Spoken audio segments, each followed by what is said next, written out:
Une protestation de Jordan Bardella du Rassemblement national et de Nigel Farage du Brexit Party a permis dernièrement de nous rappeler ce détail incroyable.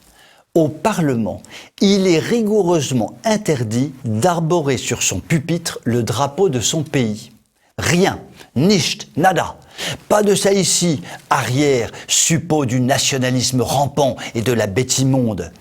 La chose n'est pas nouvelle, elle fait même partie du règlement intérieur du Parlement européen.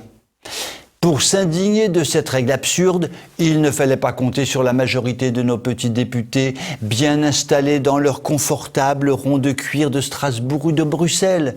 La défense des intérêts nationaux est généralement le cadet de leurs soucis.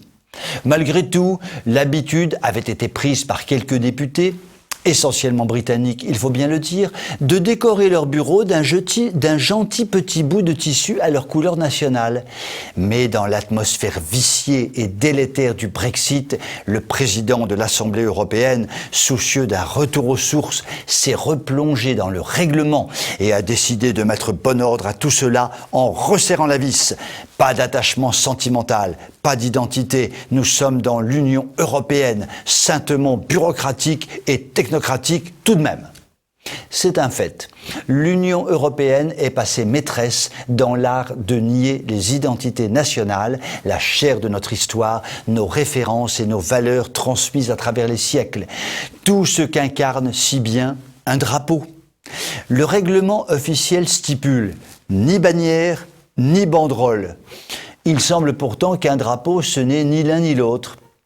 Comme le disait si bien Lamartine, notre drapeau est fait de nos défaites et de nos victoires, de nos libertés et de nos gloires. Mais cela, de toute évidence, dépasse le fonctionnaire bruxellois qui applique l'administratif avec un autoritarisme sourcilleux.